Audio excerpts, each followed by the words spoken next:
कहानी की शुरुआत में एक रेलवे स्टेशन दिखाई देता है जहां ट्रेन के ऊपर और स्टेशन के बाहर पड़े कचरे पर बहुत सारे अजीब तरह के चूहे दौड़ रहे हैं। उस स्टेशन से एक ट्रेन रवाना होने वाली होती है। उस ट्रेन में चढ़ने के लिए टिंग, उसका पिता सू और उसका छोटा भाई ए, ये तीनों इंतजार कर रहे हैं। वहीं उसी प्लेटफॉर्म पर कुछ सोल्जर्स बम लेकर इंतजार कर रहे हैं। तभी उल्टे दिशा से एक ट्रेन आती है। ये देखकर रेलवे स्टाफ को कुछ समझ नहीं आता। बिना किसी इन्फॉर्मेशन के इस समय ट्रेन यहाँ कैसे आई और वो उस ट्रेन को रोकने की कोशिश करते हैं। ये सब देखकर सू, टिंग और उसका छोटा भाई ट्रेन में चढ़कर अपनी सीट पर बैठ जाते हैं। तब सू ट्रेन की खिड़की से उस दूसरी ट्रेन को देखता है। रेलवे ऑफिसर उस ट्रेन का एक कंपार्टमेंट खोलता है। तभी अचानक उसके अंदर से कुछ मृत शरीरों के हाथ बाहर निकलते हैं। ये देखकर सू डर जाता है। सही से न देखकर वो दूसरी खिड़की से देखता है कि ऑफिसर्स उस ट्रेन का दूसरा कंपार्टमेंट बहुत मुश्किल से खोल रहे हैं। जैसे ही वो खोलते हैं, अंदर से लाखों चूहों का झुंड बहुत सारे शरीरों के साथ बाहर गिरता है, जैसे कोई झरना। ये देखकर सूदम चौंक जाता है। इसके बाद दिखाया जाता है कि ट्रेन में एक गुंडा तरह का आदमी सू से झगड़ने लगता है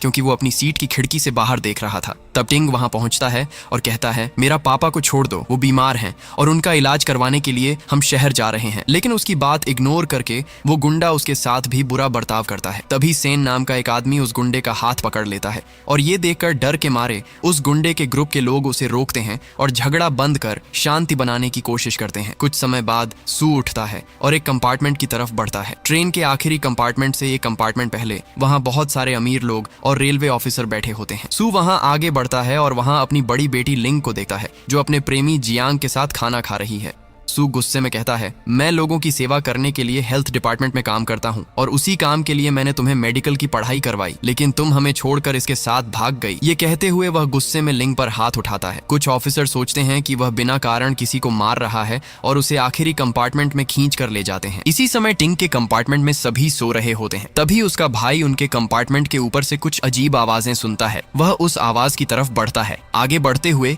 कंपार्टमेंट के अंत में रखे एक बैग के अंदर कुछ हिलते देखा जाता है।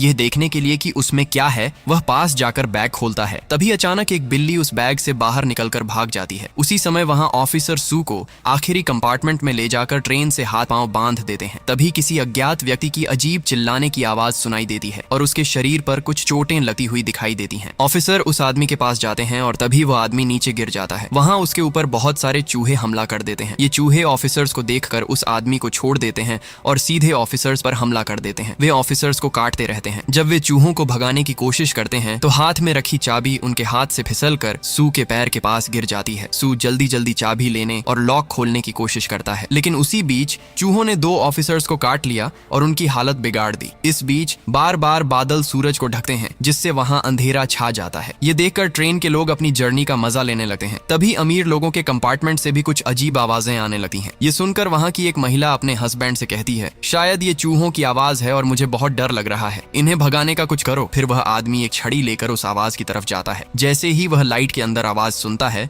वह छड़ी से लाइट पर वार करता है। तभी अचानक वहां एक गड्ढा खुल जाता है और उसके अंदर से लाखों चूहों का झुंड झरने की तरह उस आदमी पर गिरता है। ये देखकर बाकी लोग डर के मारे अपने कंपार्टमेंट से बाहर निकलने लगते हैं। जियांग लिंग का हाथ पकड़कर उसे बाहर खींचता है, लेकिन लिंग कहती है, मेरा पापा आखिरी कंपार्टमेंट में है, मुझे उसे बचाना होगा। लेकिन जियांग उसे रोकता है और खींचकर बाहर ले जाता है। सभी लोग एक एक कंपार्टमेंट पार करते हुए आगे बढ़ते हैं। कुछ कंपार्टमेंट में लोग सो रहे होते हैं। उन्हें देखकर ये लोग सोचते हैं कि ये लोग क्यों भाग रहे हैं। जब टिंग का कंपार्टमेंट क्रॉस होता है, टिंग लिंग को देखता है और पुकारता है, लेकिन जियांग उसे बोलने नहीं देता और खींचकर आगे ले जाता है। इसी बीच सू अपने हाथ से लॉक खोलकर बाहर आता है और अमीर लोगों के कंपार्टमेंट में बहुत सारे चूहों को हल्ला मचाते हुए देखता है। वह हैरान होकर किसी तरह सीट पर चढ़ जाता है और फिर उस कंपार्टमेंट का दरवाजा बाहर से बंद कर देता है। इसके बाद वह अपने कंपार्टमेंट में जाकर अपने बच्चों को देखता है। टिंग कहता है, मैंने लिंग को देखा, लेकिन उसने मुझसे कुछ कहे बिना जल्दी जल्दी कहीं भाग रही थी। तो सू कहता है, ये लोग कुछ चूहों के डर से भाग रहे हैं और हमारे पीछे बहुत सारे चूहे आ रहे हैं, चलो हम भी यहाँ से निकलते हैं। लेकिन वहाँ के लोग हंसते हैं और कहते हैं, चूहों के डर से कोई भागता है क्या। फिर भी सेना और टिंग के विचारों को मानकर कुछ लोग उनके साथ चल देते हैं। कुछ ही समय बाद अचानक उस कंपार्टमेंट में लाखों चूहे गिरते हैं और वहाँ के लोगों पर हमला कर उनकी हालत खराब कर देते हैं। जैसे ही सारे अमीर लोग भागते हुए सेकंड कंपार्टमेंट में पहुंचते हैं, जियांग का पापा उस बोगी का दरवाजा बंद कर देता है।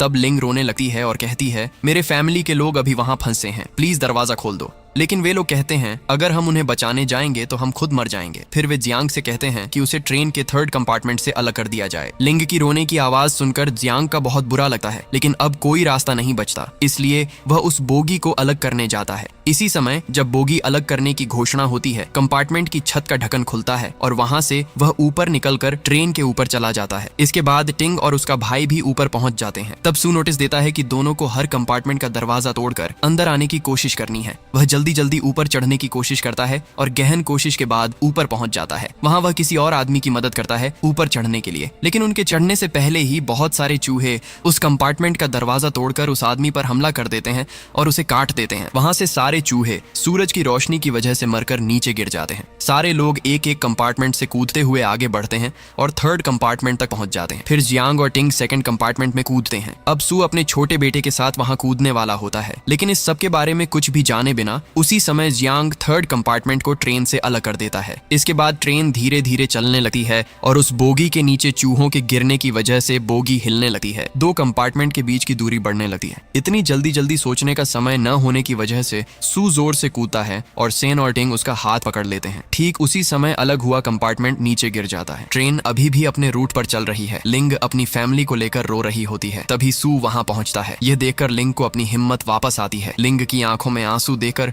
सू का गुस्सा भी शांत हो जाता है। तभी उस कंपार्टमेंट का एक आदमी बेहोश होकर नीचे गिर जाता है। लिंग जो मेडिकल स्टूडेंट है उसे चेक करती है और पता लगाती है कि चूहों के काटने से वह एक अलग तरह के वायरस से इन्फेक्टेड हुआ है। वह कहती है हमें उसे तुरंत क्वारंटीन करना होगा, नहीं तो यह भी वायरस की तरह सबको हो सकता है। तभी सभी अपने शरीर को चेक करते हैं और पता चलता है कि उनके बीच आधे लोग चूहों के काटने से वायरस से प्रभावित हो गए हैं और टिंग का छोटा भाई भी उनमें से एक है। यह जानकर सू तनाव में आ जाता है। यह वायरस बहुत खतरनाक है और इसे रोकने के लिए 1 घंटे के अंदर वैक्सीन लगाना जरूरी है। लिंग तुरंत उस दवाई का नाम बताती है। सू कहता है मैं हेल्थ डिपार्टमेंट में काम करने की वजह से जानता हूं कि वह दवाई कहां मिल सकती है और भाग्य से यह दवाई अगले स्टेशन के एक गांव के हॉस्पिटल में मौजूद है। यह सुनकर लिंग कहती है सभी संक्रमित लोग बेहोश हो रहे हैं, इसलिए हमें ट्रेन को उस गांव में रोककर हॉस्पिटल जाना होगा और दवाई लानी होगी। लेकिन ऑफिसर कहता है कि ट्रेन कहीं भी नहीं रुकेगी और सीधी चलती रहेगी। इसके ऊपर इन्फेक्टेड और अनइन्फेक्टेड लोगों के बीच बहस शुरू हो जाती है। लिंग कहती है अगर यह वैक्सीन नहीं दी गई तो सभी लोग संक्रमित हो जाएंगे। आखिरकार लोग मान जाते हैं और संक्रमित लोगों को अलग करके दूसरे कंपार्टमेंट में भेज दिया जाता है। जियांग लिंग को अनइन्फेक्टेड लोगों के कंपार्टमेंट में ले जा रहा था, लेकिन वह मेडिकल स्टूडेंट होने के नाते वहां के लोगों को अकेले नहीं छोड़ता और अपने आप को बचाने की सोचते हुए जियांग से घृणा करने लगता है। वह कहता है मैं यहीं रहूंगा। कुछ ही समय में ट्रेन गांव पहुंचती है। अब सवाल उठता है कि दवाई लेने कौन जाएगा। सुषण और उसके साथ 2 लोग दवाई लेने के लिए तैयार हो जाते हैं। वे कहते हैं हम जाकर वह दवाई लाएंगे और यह काम 2 घंटे के अंदर करना होगा। अगर हम 2 घंटे में वापस नहीं आए तो सभी यहाँ से चले जाएं। इसके बाद सभी बाहर निकल जाते हैं। अब टिंग अपने छोटे भाई को लिंग के साथ छोड़कर खुद भी उनके साथ जाना चाहता है, लेकिन सू उसे रोकता है। टिंग कहता है मैं आपके साथ जाऊंगा और फिर वह जिद करता है। आखिरकार वह किसी तरह सू को मनाकर अपने साथ ले जाता है। वे लोग उस सुनसान और खाली गांव की तरफ बढ़ते हैं जहां एक भी इंसान नहीं दिखाई देता और तेज धूप पड़ रही होती है। वहां एक कमरे में 3 लोग फांसी पर लटके हुए मरे हुए पाए जाते हैं। यह देखकर वे लोग दंग रह जाते हैं। आगे बढ़ते हुए एक रास्ते पर वे हजारों मृत लोगों के शव देखते हैं। सू डर जाता है, लेकिन कोई और रास्ता नहीं होता, इसलिए उन्हें उन शवों के बीच से ही आगे बढ़ना पड़ता है। वे मृत शरीरों और खून के ऊपर से कदम रखते हुए चलते हैं। मरे हुए लोगों के शरीर पर भी इस वायरस के कारण घाव दिखाई देते हैं। आगे बढ़ते हुए वे देखते हैं कि वहां लाखों चूहों का झुंड उनके सामने रास्ता बना रहा है। रास्ते के आखिर में उन्हें वही हॉस्पिटल दिखाई देता है। चूहे तेज धूप में नहीं आ सकते, इसलिए वे किसी छायादार जगह में रहते हैं। यह देखकर लोग एक पाइप पकड़कर सूरज की रोशनी के ऊपर से चलने लगते हैं। तभी अचानक बादल हिलने लगते हैं। लोग डर जाते हैं। जैसे उन्होंने सोचा था, सूरज के छिपने के बाद सारे चूहे ऊपर से उन पर हमला करने लगते हैं। वे बहुत तेजी से आगे बढ़ते हैं, लेकिन इसी बीच एक आदमी पाइप से गिरकर चूहों के बीच में आ जाता है और उनका शिकार बन जाता है। यहाँ ट्रेन के दरवाजे पर जोर से धक्का देने की आवाज सुनाई देती है। इससे सभी लोग फिर से डर जाते हैं, सोचते हैं कि चूहे आ गए हैं। एक आदमी धीरे धीरे दरवाजे के पास जाकर उसे खोलता है। तभी एक जानवर अचानक ट्रेन के अंदर आ जाता है। ये वही चूहा है जो गांव से बचकर आया था। वह कहता है गांव के चूहे एक अलग तरह के वायरस से संक्रमित हैं और ये लोगों को बहुत बुरी तरह काट रहे हैं। मेरे अलावा इस गांव में सब लोग मर चुके हैं। यह सुनकर जियांग का पापा कहता है जो लोग दवाई लेने गए थे वे शायद मर गए हैं। अगर हम उनका इंतजार करेंगे तो असंक्रमित लोगों की भी जान खतरे में पड़ जाएगी, इसलिए हमें सेकंड कंपार्टमेंट से अलग होकर यहाँ से भागना चाहिए। इस पर गुस्से में एक आदमी कहता है, वे लोग अपनी जान की परवाह किए बिना लोगों के लिए दवाई लेने गए थे। अब 2 घंटे का समय निकल चुका है, हमें उनके लिए इंतजार करना ही चाहिए। यह कहकर वह जियांग के पापा को बंदूक दिखाता है और उसे एक सीट से बांध देता है। यहाँ चूहे धूप में नहीं आते और दिन में अंधेरा रहता है, लेकिन जैसे ही लोग दिखाई देते हैं चूहे बहुत तेजी से हमला करने लगते हैं। इन सब बातों को बताते हुए लोग पाइप पकड़कर आगे बढ़ते हैं। तभी अचानक अंधेरा छा जाता है। चूहों को देखते ही लोग डर जाते हैं। चूहों का झुंड दीवारों पर चढ़ने लगता है। उनका हमला शुरू होने से पहले ही लोग जल्दी से नीचे उतरते हैं। नीचे उतरने की कोशिश में श्यान के पैर को गंभीर चोट लग जाती है। फिर किसी तरह वे हॉस्पिटल के अंदर पहुंचते हैं और दरवाजा बंद कर लेते हैं। श्यान हॉस्पिटल के बाहर एक बम फोड़ता है जिससे कई दूर तक मर जाते हैं। फिर वे अंदर जाते हैं और पाते हैं कि वहां पूरी तरह अंधेरा है। सभी गैस लाइट जलाकर आगे बढ़ते हैं। तभी अचानक एक आदमी आकर उन पर हमला करने लगता है। वे उसे बताते हैं, हम रेलवे स्टेशन से आए हैं। ट्रेन में कुछ लोग चूहों के काटने से वायरस से संक्रमित हो गए हैं और हम उनके लिए दवाई लेने आए हैं। यह सुनकर वह आदमी हैरान होकर पूछता है, इस वायरस के लिए दवाई बनाई गई है? वे कहते हैं, हाँ दवाई तो है और हम उसे लेने यहाँ आए हैं। वह आदमी कहता है, मैं जानता हूँ कि यहाँ सारी दवाइयाँ कहाँ रखी हैं, क्योंकि मैं इस वेयरहाउस का मैनेजर हूँ। ये कहते हुए वह उन्हें दवाई रखने वाली जगह पर ले जाता है। जाने से पहले उसका संक्रमित पत्नी वाला आदमी अपने बेटे को बताता है, इसका इलाज करने के लिए दवाई है और मैं वही लेने आया हूँ। तब तक तुम दोनों इसी रोशनी में बैठो, क्योंकि चूहे रोशनी में नहीं आते। फिर वह उन्हें अंडरग्राउंड ले जाता है। वहां पड़े कई कंकाल देखकर टिंग डर जाता है। मैनेजर उन्हें बताता है कि कभी यह जेल थी, लेकिन चूहों की वजह से यहाँ की स्थिति ऐसी हो गई। इसके बाद वे कंकालों के ऊपर खड़े होकर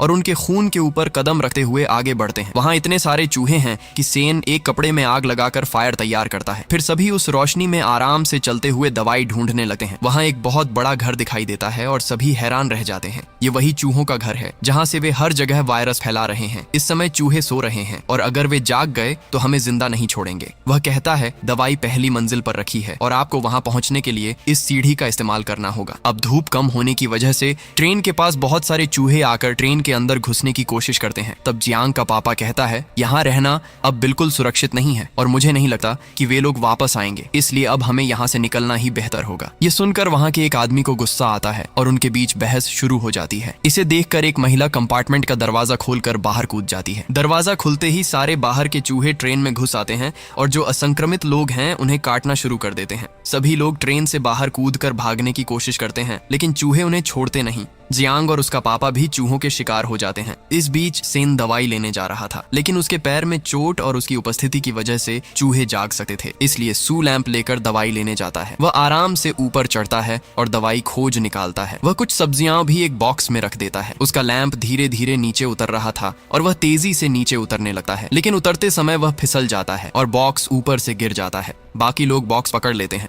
तभी अचानक सू नीचे गिरता है और सारे चूहे जाग जाते हैं और उन पर हमला करने के लिए दौड़ पड़ते हैं। सू जोर से दौड़ने लगता है, लेकिन वह मैनेजर अंदर से दरवाजा बंद कर देता है। वह कहता है, ये दवाई मेरी चाहिए क्योंकि मुझे अपनी पत्नी और बच्चे को बचाना है। बाहर से इसे खरीदने के पास मेरे पास न तो समय है और न ही पैसा। प्लीज मुझे माफ कर दो। फिर वह दवाई लेकर चला जाता है। अब उस घर से करोड़ों चूहे बाहर निकलते हैं। यह देखकर लोग हैरान और तनाव में आ जाते हैं। फिर किसी तरह दरवाजा तोड़कर वे सभी बाहर भागते हैं। बाहर आते ही वे देखते हैं कि दवाई लेकर गया मैनेजर अपने बच्चे को हाथ में लेकर किसी जगह पर स्थिर बैठा है। वहां जाकर समझ आता है कि उसने दवाई बाहर ले जाने के बजाय चूहों को उनके काम करने दिया। वह अपने मृत बच्चे को बाहर नहीं ले जाता और उसके हाथ से दवाई का बॉक्स लोग हड़प कर अस्पताल से बाहर भाग जाते हैं। लेकिन चूहे भी बाहर निकलकर उनका पीछा करने लगते हैं। वे बाहर आते हैं और एक वाहन देखते हैं। सभी उसमें चढ़ते हैं और टिंग उसे स्टार्ट करने लगता है, लेकिन वाहन स्टार्ट नहीं होता और चूहे पास आ रहे होते हैं। तब कई ट्रैकर ऊपर से उसे झटके में स्टार्ट कर देते हैं। जैसे ही चूहे उनके बहुत करीब आते हैं,